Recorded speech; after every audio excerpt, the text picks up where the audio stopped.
El mapa en relieve expresa todo lo que va a ser las formas culturales y científicas de la época. En 1905 era una dictadura de don Manuel Estrada Cabrera y básicamente el mérito que tiene el mapa en relieve va a ser de que en ese momento no existía ningún tipo de información al respecto, ni del tipo geográfico y fisiográfico que se necesitaba para el desarrollo de una obra de esta naturaleza, ni se tenía tampoco la idea clara de la ubicación ni de pueblos, ni de lugares étnicos, ni los lugares que habitaba la gente. De tal manera que el mapa en relieve a 100 años, con la tecnología que existía en aquel entonces, nos va a parecer no solo una obra de arte, por el hecho mismo de haber sido hecha con toda la eficacia y eficiencia y alto nivel académico y científico, sino también que va a ser un punto de partida para la educación que en ese momento la dictadura de Estrada Cabrera estaba tratando de enseñarle a la población estudiosa de Guatemala. Quien realmente lleva a cabo la obra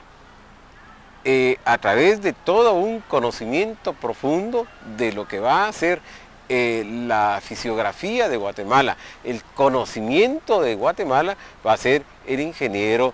Claudio Urrutia. Es importante señalarle que don Claudio va a establecer toda una serie de materiales y de observaciones previas para llevar a cabo esta obra que luego se vuelve gigantesca para la construcción de todo el mapa en relieve. Es importante señalarle que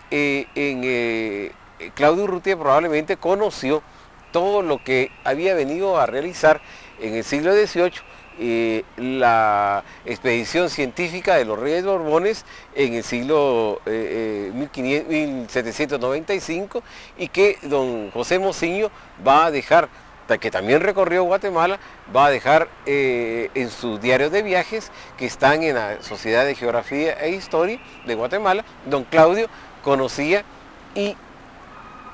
lo más importante, no solo conocía, sino también penetró en pueblos que ni siquiera los españoles habían penetrado en tiempos muy atrás. Él se fue a medir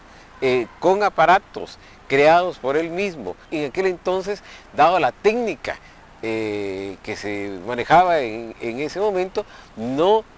había otro remedio que caminar pueblo tras pueblo, montaña tras montaña, volcán tras volcán, curva de nivel por curva de nivel, a través del lomo de mula, lomo de indio, y como se pudiera llegar hasta esos lugares, porque no había otra manera de realizarlo. Lo que hizo Francisco Vela fue esencialmente la negociación,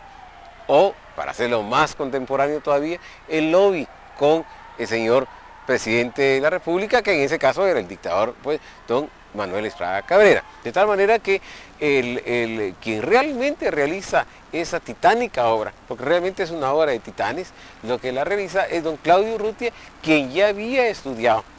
en gran medida toda la geografía de Guatemala y había tenido alguna experiencia ya de trabajo, como es el Valle de la Ciudad de Guatemala o el Valle de el Antiguo Guatemala, pero que no había experimentado una cosa tan grandiosa como lo que esto sucedió.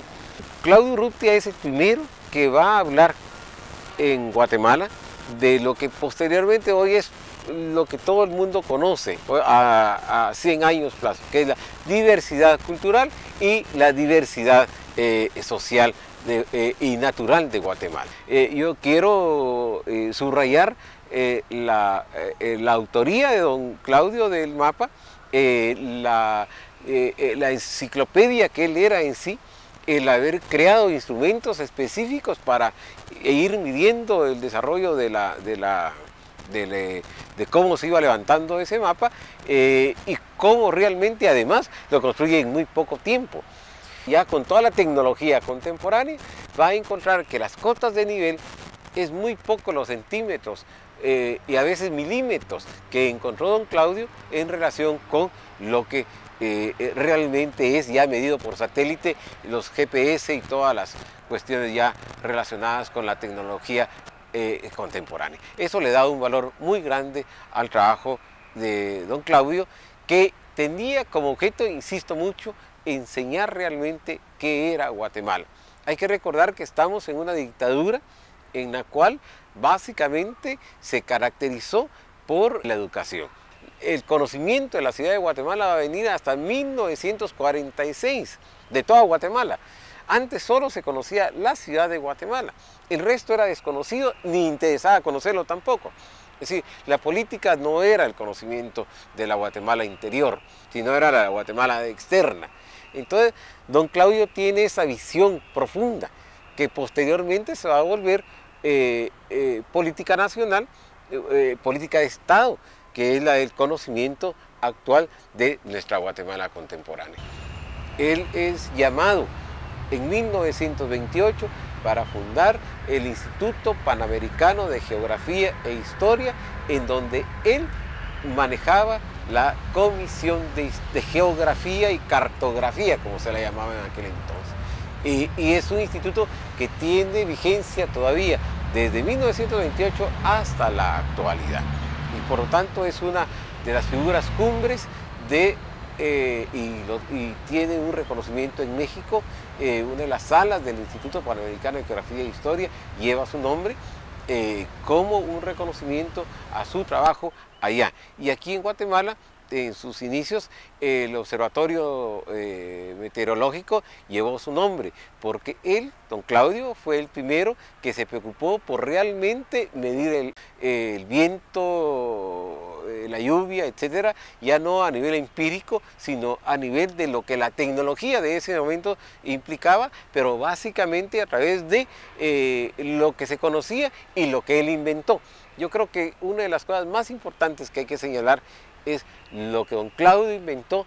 que es un beneficio para Guatemala, que no se conoce en Guatemala y que fue aprovechado por países más desarrollados.